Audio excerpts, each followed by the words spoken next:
Hello students, আমি Nitish sir জ্ঞানজ্যোতি coaching সেন্টারের পক্ষ থেকে তোমাদের প্রত্যেককে জানাই আরো একবার স্বাগত। তো স্টুডেন্টস, তোমাদের যার যেটা মাইনর ছিল, আমি মাইনরের সমস্ত কিছুই তোমাদেরকে প্রোভাইড করেছিলাম এবং হুবহু সবগুলো সাবজেক্ট থেকে 100% কমন এসছে আমরা যেগুলো দিয়েছিলাম। তো স্টুডেন্টস, আজকে তোমাদের এমডিসি সাজেশনস নিয়ে আলোচনা করব। বিভিন্ন সাবজেক্টের এমডিসি গুলো আসবে। তো যারা এখনো পর্যন্ত আমাদের চ্যানেলটিকে সাবস্ক্রাইব করোনি তারা অবশ্যই চ্যানেলটিকে সাবস্ক্রাইব করে পাশে থাকা বেল আইকন অল প্রেস করে দাও, যাতে নেক্সট টাইম থেকে কোনো ভিডিও আপলোড করলে তার নোটিফিকেশন তুমি সবার আগে পেতে পারো। তো এর পরবর্তী পরীক্ষা তোমাদের কিন্তু আছে এমডিসি পরীক্ষা। তো আজকের আলোচনার বিষয় MDC guidance and counselling.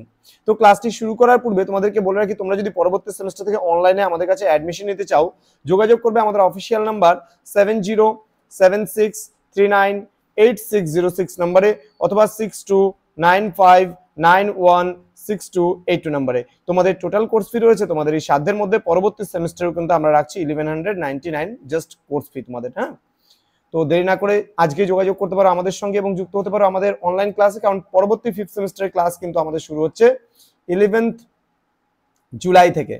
11 July থেকে আমরা শুরু করছি 5th সেমিস্টারের। তো তোমরা যারা যারা যুক্ত হয়ে যাও। চলো শুরু করছি আজকের ক্লাসটা। প্রথমত 12 নম্বরের যে 100% কমন প্রশ্নগুলো রয়েছে সেগুলো নিয়ে আলোচনা করব। প্রথম প্রশ্ন, নির্দেশনার প্রকৃতি এবং গুরুত্ব সম্বন্ধে বিস্তারিত আলোচনা করো। পরামর্শদানের বিভিন্ন ধরনগুলি সম্পর্কে আলোচনা করো। দেখো, নির্দেশনা এবং পরামর্শদান থেকে একটা প্রশ্ন কিন্তু আসবেই আসবে, একদম 100% গ্যারান্টি, কোনো ভুল নেই। কি বলেছে দেখো, পরবর্তী প্রশ্ন, শিক্ষামূলক নির্দেশনা ও পরামর্শদানের ক্ষেত্রে মৌলিক তথ্যগুলির প্রয়োজনীয়তা ব্যাখ্যা করো। নেক্সট প্রশ্ন বলছে, নির্দেশনার জন্য প্রাথমিক তথ্যাবলীর প্রয়োজনীয়তা সম্বন্ধে একটি টিকা লেখো। নেক্সট, পরামর্শদান বলতে কি বোঝো? নির্দেশক, অনির্দেশক এবং সমন্বয়ী পরামর্শদান সম্পর্কে আলোচনা করো। নেক্সট রয়েছে নির্দেশনা কি, বিভিন্ন স্তরে শিক্ষার্থীদের জন্য নির্দেশনার প্রয়োজনীয়তা উল্লেখ করো। নেক্সট, বৃত্তিমূলক নির্দেশনার গুরুত্ব ও প্রয়োজনীয়তা আলোচনা করো। নেক্সট, পরামর্শদান বলতে কি বোঝো? এর বিভিন্ন কৌশলগুলি সম্পর্কে আলোচনা করো। নেক্সট, নির্দেশনার জন্য প্রয়োজনীয় তথ্যগুলি সম্পর্কে আলোচনা করো। নেক্সট রয়েছে নির্দেশনার জন্য প্রয়োজনীয় তোমার হচ্ছে তথ্য সংগ্রহের কৌশলগুলি সম্পর্কে বিস্তারিত আলোচনা করো। নেক্সট রয়েছে শিক্ষামূলক নির্দেশনার বৈশিষ্ট্য এবং কার্যাবলী বিশদভাবে আলোচনা করো। নেক্সট রয়েছে শিখন প্রতিবন্ধকতার বিভিন্ন ধারণাগুলি সম্বন্ধে বিস্তারিত আলোচনা করো। এই ধরনের শিক্ষার্থীদের কিভাবে নির্দেশ দান করা উচিত। নেক্সট, বিচিত্রধর্মী শিক্ষার্থী বলতে কি বোঝো? বিচিত্রধর্মী শিক্ষার্থীদের নির্দেশনা সংক্রান্ত চাহিদাগুলি আলোচনা করো। নেক্সট কোশ্চেন, পরামর্শদানের স্তরগুলি লেখো। একজন ভালো পরামর্শদাতার বৈশিষ্ট্যগুলি উল্লেখ করো। তো এই কয়েকটা প্রশ্ন তোমাদের দিলাম, এগুলো কিন্তু সব বড় প্রশ্ন, অর্থাৎ 12 এবং 10-এর মতন করে এই প্রশ্নগুলো পড়বে, ঠিক আছে? নেক্সট রয়েছে প্রশ্নমান 6-এর জন্য যে প্রশ্নগুলো তোমরা পড়বে। প্রথম প্রশ্ন, নির্দেশনার পরিধি। একজন আদর্শ পরামর্শদাতার বৈশিষ্ট্যগুলি কেমন হওয়া উচিত, ভালো করে পড়বে, ভীষণ গুরুত্বপূর্ণ এই প্রশ্নগুলো। নেক্সট রয়েছে নির্দেশনার প্রকৃতি, পরামর্শদানের প্রকৃতি, দুটোর মধ্যে একটা আসার সম্ভাবনা প্রবল রয়েছে। নির্দেশনা ও শিক্ষণের মধ্যে পার্থক্য, শিক্ষাগত বৃত্তিমূলক নির্দেশনার মধ্যে পার্থক্য, ব্যতিক্রমী শিক্ষার্থীদের নির্দেশনার প্রয়োজনীয়তা ব্যাখ্যা করো। নেক্সট রয়েছে ব্যক্তিগত ও দলগত নির্দেশনার পার্থক্য উল্লেখ করো। নেক্সট কোশ্চেন, ব্যক্তিগত নির্দেশনার উদ্দেশ্যগুলি সম্পর্কে আলোচনা করো। পরামর্শদানের বৈশিষ্ট্যগুলো ভেরি মানে এটা কিন্তু খুব গুরুত্বপূর্ণ। নির্দেশনার বৈশিষ্ট্য, এই দুটো বৈশিষ্ট্যের মধ্যে একটা বৈশিষ্ট্য আসবেই আসবে, এমন ধরনের প্রশ্ন। নেক্সট, ধীরগতি বা পিছিয়ে পড়া শিক্ষার্থীদের নির্দেশ করার প্রক্রিয়া আলোচনা করো।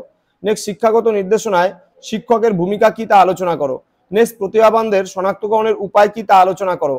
নেক্সট, শিক্ষণে অক্ষম শিক্ষার্থীদের নির্দেশনার প্রয়োজনীয়তা আলোচনা করো। পরামর্শদানের পরিধি আলোচনা করো। পরবর্তী প্রশ্ন, নির্দেশনা ও পরামর্শদানের মধ্যে পার্থক্যগুলি কি কি। নেক্সট, শিখন অক্ষমতার বিভিন্ন প্রকারভেদগুলি কি কি।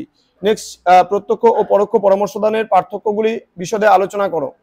এবার প্রশ্নমান 3-এর জন্য দেখো, আমি যে 12 নম্বরের প্রশ্নগুলো দিলাম কিংবা 6 নম্বরের প্রশ্নগুলো দিলাম, সেগুলোর মধ্যে থেকেই তোমরা কমন পেয়ে যাবে। ওকে, 3 নম্বরের গুলো, যেমন নির্দেশনা কাকে বলে, পরামর্শদান কাকে বলে, পরামর্শদান কেন গুরুত্বপূর্ণ, নির্দেশনার উদ্দেশ্যগুলি কি কি, ব্যক্তিত্বের সংরক্ষণ বলতে কি বোঝো, বৃত্তিমূলক নির্দেশনার 3টি বৈশিষ্ট্য লেখো, পরামর্শদানের 3টি উদ্দেশ্য লেখো, উত্তম পরামর্শদার 3টি গুণ উল্লেখ করো, পিছিয়ে পড়া শিক্ষার্থী বলতে কি বোঝো, প্রতিভাবান শিক্ষার্থী কাদের বলে, সমন্বয়ী পরামর্শদান বলতে কি বোঝো, তথ্য বলতে কি বোঝো, কেস স্টাডি কি, অটিজম বলতে কি বোঝো, ফোবিয়া কি, পরামর্শদানের সংজ্ঞা লেখো, নির্দেশনার 3টি বৈশিষ্ট্য উল্লেখ করো, প্রতিভাবান শিশুর লক্ষণ 3টি কি কি, ডিসলেক্সিয়া কি, এবং বৃত্তিমূলক নির্দেশনার কার্যকারিতা উল্লেখ করো। এই কয়েকটা প্রশ্ন পড়লে তোমাদের 100% কমন তোমরা পেয়ে যাবে। তো স্টুডেন্টস, তোমাদের কিন্তু এরপরে রয়েছে এমডিসি পরীক্ষা। তোমাদের আর কোন কোন সাবজেক্টের এমডিসি সাজেশনস গুলো প্রয়োজন রয়েছে সেগুলো অবশ্যই আমাদের কমেন্ট করে কমেন্ট বক্সে জানাও। আমরা খুব তাড়াতাড়ি তোমাদের জন্য সেই সমস্ত সাজেশনসগুলো নিয়ে আসবো। আমাদের আরো একটা ইউটিউব চ্যানেল রয়েছে, সেটা হলো নীলস নিভা, যেটা main YouTube channel north Bengal university আন্ডারে, তোমরা দেখতে পারো, ভিজিট করতে পারো।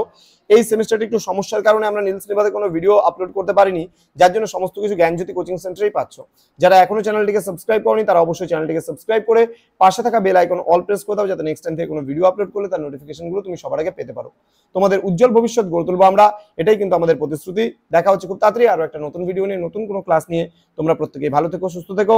Thank you so much, thanks for watching after all, thank you.